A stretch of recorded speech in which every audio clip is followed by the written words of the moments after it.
Hello, and welcome to Real Film Snobs. I'm Angela Yeager. I'm pleased to have back with me on the show once again, Sean Ferris. Welcome to the show, Sean. Thanks for having me. It's a pleasure to be here for Flopfest.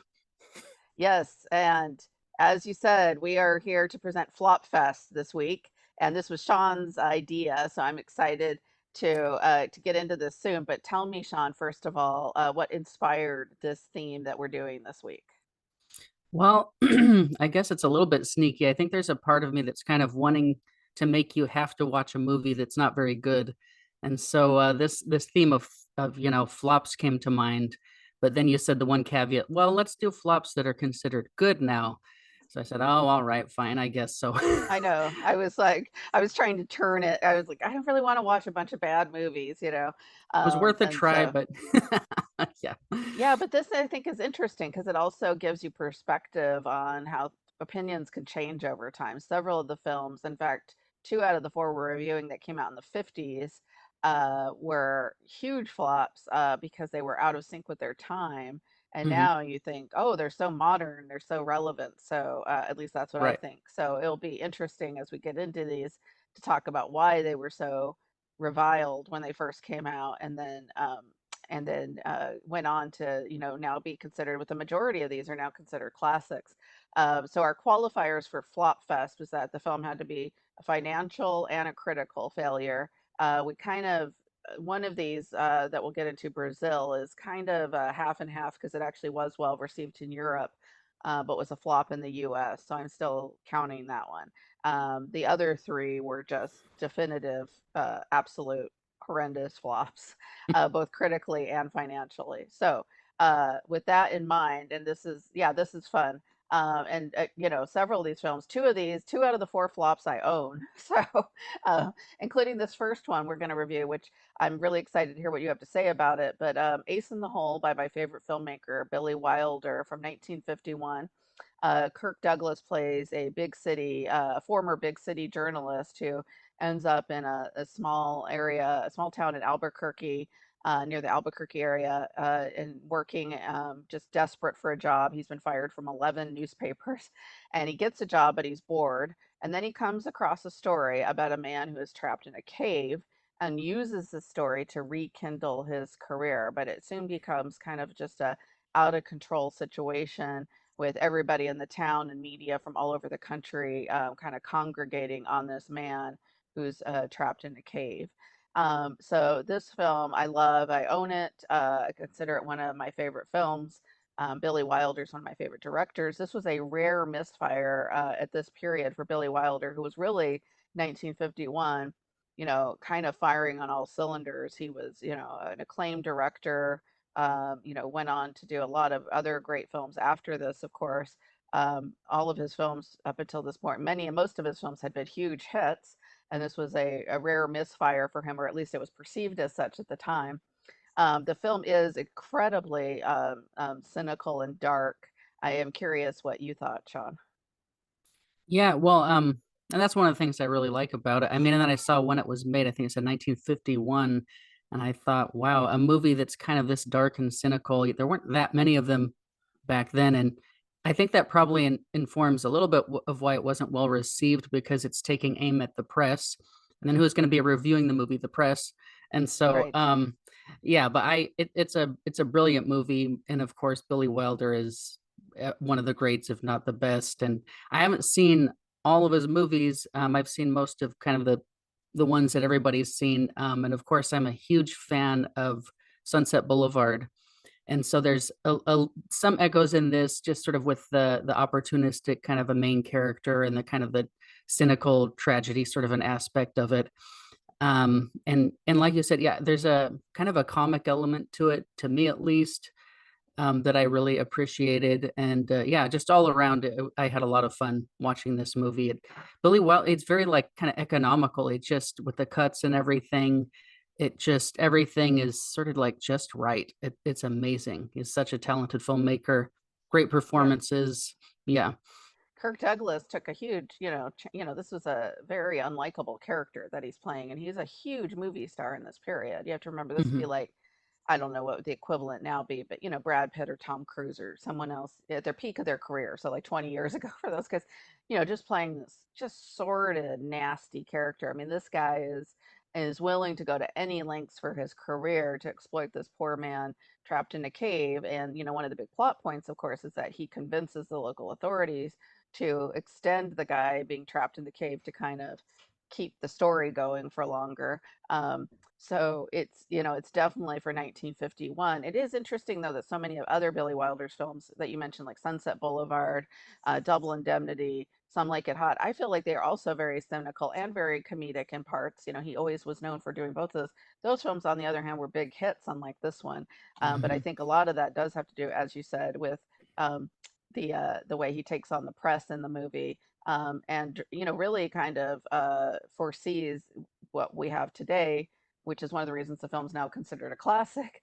I have to read a few of these early reviews. So the New York Times said of it at the time that Mr. Wilder has let imagination so fully take command of his yarn that it presents not only a distortion of journalistic practice, but something of a dramatic grotesque. Um, the Hollywood Reporter called it ruthless and cynical, a distorted study of corruption and mob psychology that is nothing more than a brazen, uncalled for corruption or uncalled for slap in the face of two respected and frequently effective American institutions, democratic government and the free press. Uh, so, which now we laugh, right? Because like the press, and our democratic free government, and in this case, colluding to happen because the local authorities go along with this, and in fact, the film almost didn't pass the censorship review because in the original cut of the film, Billy Wilder had the local sheriff much more complicit, and they forced him to re-edit it a bit to make the sheriff not quite as complicit in the film because they thought it reflected poorly on law enforcement. So yeah, now the film is considered a classic. It's on Criterion Collection. I have the disc on Criterion Collection. I'm really excited because I don't think you had seen this film before. Is that correct? No, I had never seen. I didn't even really know about it. It's one of my. Yeah, it's not one of his more famous films. And in fact, when it was released, it was such a huge flop even with audiences. The studio like re-released it under the name of The Big Carnival, thinking like maybe if they renamed it, they could get people excited about it, and then it Yeah. flopped. So it actually not flopped once, but twice in the theaters because they re-released it under a different name, flopped again. So, but Billy Yeah. Wilder has the last laugh, as this is now considered a classic. Yeah. And one thing I wanted to say about that one that I didn't realize before was that there's an episode of The Simpsons that is inspired by Ace in the Hole. And I didn't, it was the one where Bart's trapped down in the well. And I don't know if you've watched The I Simpsons, haven't but seen it. I have not seen that episode, but I saw that there was an episode of Simpsons. Did you see that episode? yeah, I grew up watching that and loving that episode. And now I have the full context for what they're even spoofing. So that was one I was just kind of ignorant about that movie's existence. So It's fun. And like another movie we're about to review, this one is actually sort of there was this incident that happened, I think, in the 20s or 30s with a man trapped in a cave that Billy Wilder was inspired to write this about. So it was kind of based on a true story, which is also kind of interesting. So, okay, we'll move on to the next film, which I know you're very excited to talk about. yes. Another movie that was a giant flop, Night of the Hunter. This is from 1955, directed by Charles Laughton, who's also a very talented actor. This was his only film that he directed. It stars Robert Mitchum as the killer, Harry Powell, a charismatic, impotent con man preacher, spends most of his time seducing and killing women for their money. And in this case, there happens to be a $10,000 fortune he's seeking from Willa Harper, who's played by Shelley Winters, who's perfect in this. And so then the movie is kind of following the story actually of Willa's children as they escape and are trying to evade the evil preacher. And they eventually land in the arms of the benevolent character Rachel Cooper, played by Lillian Gish. And she's kind of the character who is kind of the counterweight to the evil preacher. She's sort of showing the good and virtuous side of Christianity, I guess you'd say. And so this movie, I don't like to think of movies like in terms of numbers, but it might be my favorite movie of all time. Like, or at least it would have to be in the top three. It's and I'm not in the minority. There's a lot of people who point to this because it was just so undeniably influential. And so yeah, so the reception for the movie was so bad that at the time the director, he didn't make another feature film, which I think is a tragedy. But if you're only going to make one movie, he has the best one film filmography that you could hope for, In I think. history. Yeah, yeah, Right, exactly. right. And so yeah, obviously I love this movie and the mood of it and everything. Just a lot of beautiful and haunting imagery, great performances. Just I think everything about the movie is basically perfect to my standards, the kind of Mm. movie I like to see. And actually, you and I once watched this together over some pie, which is a great memory of mine. So Do you remember so what yeah. kind of pie? I don't. Oh, I don't remember. probably some berry Probably pie some or berry some. pie. Yes. Yes, Yes, yeah, it was a yeah. great memory, and I think we reviewed this when the very first time you were ever on the show with your brother. I with one of your brothers. I think that we also talked about this movie then because it's one of your favorites and we wanted to review one of your favorite films of all time. Also one of my favorites, probably not top 3, but I do own it. It is considered without a doubt one of the greatest films of all time now, and it was horribly received. It was a total flop with both critics and audiences. And as you mentioned, Lawton, who is a very acclaimed actor, never directed another film, put a lot of work into this, and it's a flop considering it actually had a very low budget, which you don't see it. It's so beautiful. I think it only cost $600,000 in there to make. Um, the New York Times once again called it a weird and intriguing endeavor. And then this is one of my favorite quotes from another critic. The picture might have some appeal for those who patronize art houses in search of the unusual, but the great majority of those will see it as a choppily edited, foggy melodrama peopled with foggy characters. The Legion of Decency said it degraded marriage, and the Protestant Motion Picture Council rated it objectionable, saying any religious person would be deeply offended by it. The film, they actually originally wanted Gary Cooper for the role, and he was too worried that the role of the preacher would be destroy his career. Robert Mitchum wanted the role and lobbied heavily for it and got it, and he's perfect. You really can't imagine anyone but Mitchum in it. And in Oh yeah. fact, the famous love hate that he has tattooed on his knuckles has been replicated in films, including Love Hate with Do the Right Thing. And so the film's heavily influential. Roger Ebert, I think, very astutely said about it that it's aged so much better than so many other 50s films. He says here, many of the films in the 1950s, even good ones, seem somewhat dated now. But by setting his story in an invented world outside of conventional realism, Lawton gave this film timelessness. It is one of the most frightening of movies with one of the most unforgettable of villains. And on both of those scores, it holds up well after many decades. So another critic said that it is an endearing masterpiece. It is a film without precedent and without any equals, which is high praise indeed. And I would say that seems true when you try to think of anything that's exactly like this film. You can't really. It's like a gothic horror mystery, but the religious aspect, the creepiness of it, the kids, it's like a fairy tale. There's so many aspects of it. You think in how again how influential it's been. Oh, So certainly. Yes. I can't say enough great. good things about it. Okay, well, we'll move on to our next one, which I know is one that neither of us had seen before, which is kind of exciting. Yeah, yeah. I kind of figured if you're gonna talk about famous flops, and then this movie is kind of like the elephant in the room, You Heaven's have to Gate. talk about it. It's true. Yeah. Right. So Heaven's Gates from 1980, directed by Michael Cimino. And this is a movie that tells the story of European immigrants in 1890s Wyoming going up against wealthy cattle barons. And there's this battle for survival. It stars Chris Christopherson as Jim Averill, the marshal who's trying to help protect the immigrants. And his character is also caught up in a love triangle of sorts with Isabelle Huppert as Ella. She's like a wealthy bordello madam lady. And then Christopher Walken is in this as Nate Champion. He's kind of the conflicted. He works for the cattlemen. He's their enforcer, but he feels conflicted about it.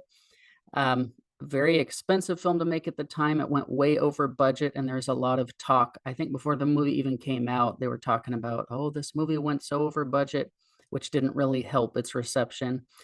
And so, yeah, so despite the epic proportions of this, unfortunately, it was not a commercial or critical success at all. In fact, I know growing up, we were talking about this earlier, as Heaven's Gate and Ishtar are always the two movies people would talk about as being, some of the worst movies ever, the biggest flops. But I didn't realize at the time I was younger that they're mainly just talking about, oh, it lost money.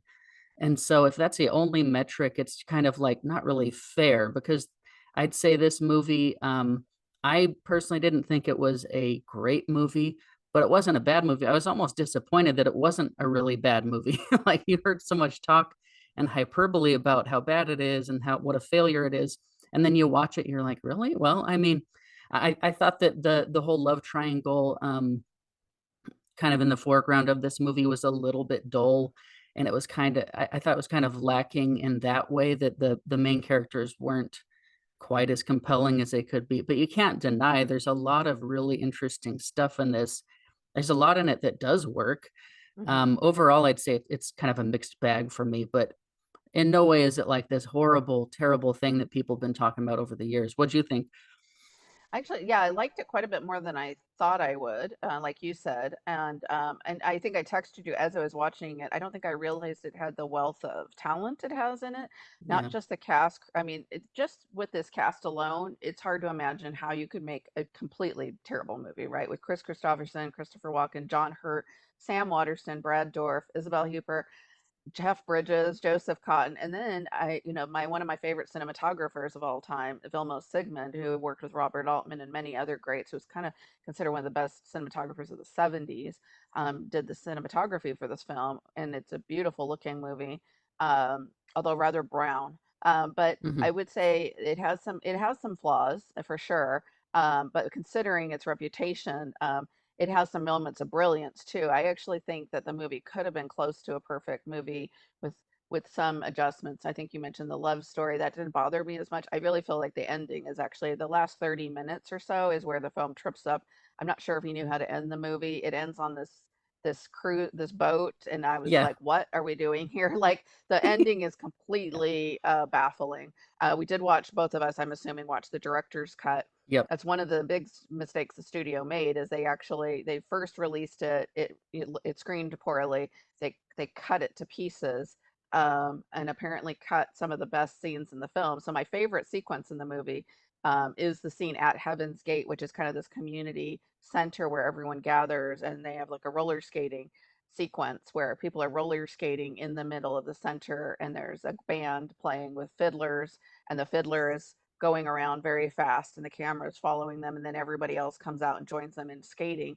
Well, that's one of the sequences the studio cut. I think they were like just thinking, oh, that doesn't develop the plot. It's one of the best scenes in the Yeah. entire movie. And Oh they yeah. cut a lot of great scenes like that. I think they were trying to like get to the plot points, but that scene is really critical, in terms of showing the community, the immigrant community at the time. The film is also incredibly progressive, I think, for the issues it's grappling with, which we still deal with today. Of course, the suspicion of outsiders and immigrants, these wealthy people. Um, I mean, this is actually based on a real life story that really happened, of although it was changed heavily in the movie from what happened in real life, but of these wealthy ranchers who wanted these immigrants out of their town and basically just came up with a kill list. I mean, of 125 names of people that lived in the area that they were going to just that they'd gotten signed off by the governor and the president to kill them just outright, because they felt like they were stealing cattle, or they were you know unlikable characters in the town. But when they end up, Chris Christopherson's essentially like the local marshal, and he sees the list. He's like, well, this is pretty much almost the entire town, that they're talking about killing off.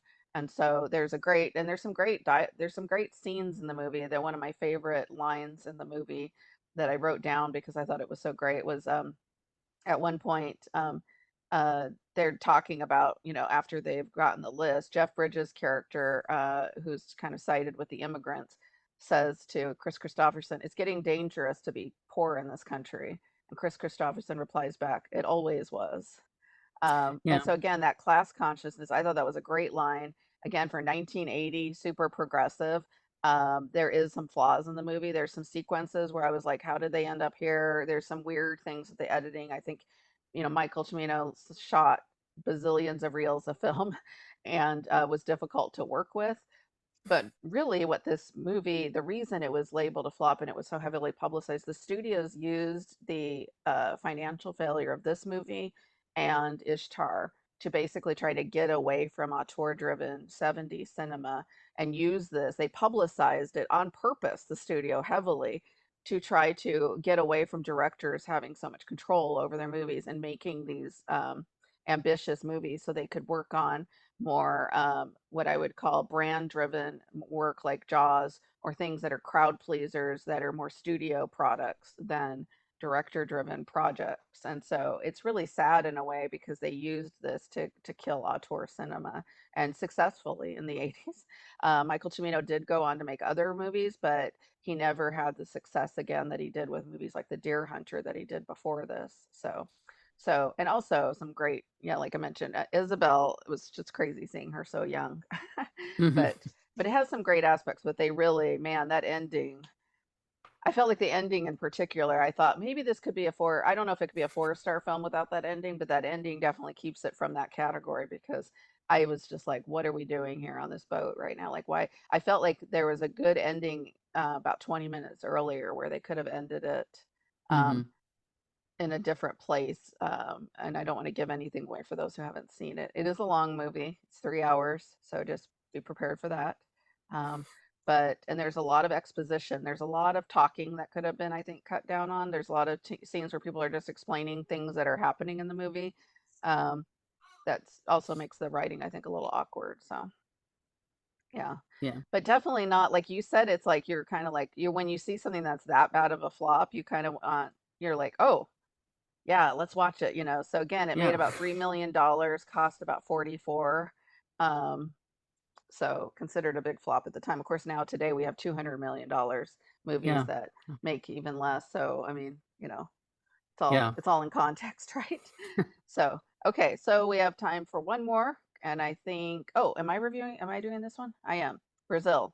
So yes, we're moving on to Brazil from 1985, set in a dystopian kind of just bureaucratic nightmare of a future somewhere in the 20th century. So basically, like now, Sam Lowry is a low-level government employee who frequently dreams of himself as a warrior saving a damsel in distress. He ends up going on some adventure when there is a mistake where an insect becomes jammed in the teleprinter and ends up to the arrest and the death of the wrong person, and it leads him on kind of this crazy adventure. Brazil, now considered a cult classic, much beloved film, has been, I don't know how many times it's been copied and replicated in some aspects. Big all-star cast. It actually, this one we're cheating a little bit. It actually did pretty well in Europe, but was a huge flop in the US to the point where when they screened it, the studio, which was Universal, actually just didn't want to release it because it screened so poorly. The director, Terry Gilliam, who is known for being very difficult to work with to this day, took out a full paid ad in Variety, urging for it to be released in its intended format because the studio was also looking at multiple. They had at one point had 3 different editors working on 3 different versions of the film to see if they could chop it up to make it more pleasing. It got mixed reviews. Some critics liked it. Roger Ebert said that it was hard to follow and that it was awash in elaborate special effects, sensational sets, apocalyptic scenes of destruction, and a general lack of discipline. So he felt like the film was too messy and incoherent, which a lot of the bad reviews did say that. It did well in Europe, it did not do well in the US. Today, again, another one. All 4 of the films we're reviewing today are on Criterion Collection and have been released on that, which to me is the symbol of it's got the critical stamp of approval, including Heaven's Gate. This one is on Criterion as well and is now considered, highly influential. I'm curious what you thought, Sean. Yeah, well, I'd only seen this once before. I was like a teenager or something. I was pretty young. And I remember at the time I was pretty excited to see it because I had seen a preview of some of the dream sequences and that kind of stuff. And I think at the time I didn't fully appreciate it. Some of the plot and some of the other stuff it was saying went a little bit over my head at the time. And so I think I appreciated it a little bit more this time around. I don't know. There's something about Terry Gilliam movies. It's like there obviously is so much, it's like they're works of genius on the one hand. I feel like Mhm. sometimes in his movies, there's a certain point at which you're almost distracted by all of the costumes and the sets and on all the fantastical whimsy that you see around you. It's amazing, but it's just like at a certain point in a feature-length movie, you almost feel like you're kind of numb to it. And, but watching this again, I didn't get that feeling so much, and it was a little bit more lean than I remember it being. And, yeah, it's very funny and very, it was just great to see it again. I there's another one of his movies I've watched a lot more, Adventures of Baron Munchausen, Mhm. and, I watched that a lot as a kid, and I really loved that one. So that was more my speed when I was younger. But I think a little older, I can appreciate some of the humor of Brazil a little bit more now as an adult, in the world and seeing kind of how things can be bureaucratic and nonsensical. So is that your, oh, I was also Yeah. gonna say the influence on Jean-Pierre Jeunet was something I wanted to bring up. He's another Oh, one of huge, my, huge. If you're a yeah, fan of Amelie, City of Lost Children, any of yeah, Jean-Pierre Jeunet's films, straight to Brazil. I mean, there's a direct line there. yeah, Yeah, and Brazil was influenced itself by 1984, but he decided to take that and make it, instead of dark and dreary, take it into this more colorful, magic mhm, realism world, that's also still very dark, but more comedic. But similar themes of kind of totalitarian, bureaucratic, authoritarian type governments. Great performances in this film. Robert De Niro's in this, Jonathan Price, and so there's a Bob Hoskins, who I always love. So there's a lot of great actors. It's also very interesting that it did so well in Europe without any edits, and then the studio here not only thought it needed re-editing, but people were offended by it or confused. I can see the confusion, especially when I was younger, like you. I think I didn't get it fully, but I think as an adult, it ages better. I was able to comprehend it better. It didn't seem as long. It's only 130 something. It's a little over 2 hours, but by today's standards, heck, when you have, you know, if even you have action movies that go 3 hours with no plot, this actually feels like the opposite. Like, oh, there's too much going on in this mhm, movie. So, yeah, I think that was Ebert's criticism, which I think is fair, that he tends to stuff his movies full of a lot going on. And it's almost the opposite of the Billy Wilder film we reviewed, in terms of being like sparse and like very just what's the word I'm thinking of? But I think you said it better. Like there's no wasted shots in a Billy right, Wilder film. Everything is there that needs to be there for a reason. This film, you could maybe argue there's a lot of things like that, but there's a lot of wasted shots. There's a lot of just craziness going on, but I think people admire it for that as well. Unfortunately, Terry Gilliam is really kind of, in recent years, I've heard he's become kind of a crank and a little yeah. bit more conservative, which is also really unfortunate because, he was the person, battling against conservative forces in his youth, and now he's become one of those cranks that's, saying, "Oh, why are women complaining when they're sexually assaulted?" and stuff like that. So he's Yeah, kind of, he's a he's contrarian, I think. yeah, exactly. So, oh, Brad's Yeah. giving us the wrap up sign. So we got to go. I just now noticed the clock is out. Thank you, Sean. Appreciate you so much. This was a lot of fun. I hope you come back again. Maybe one of these days you'll convince me to do real flops. As always, you can find us on our website, on YouTube, on CC Media, many other places. Thank you very much. Have a great day and great week.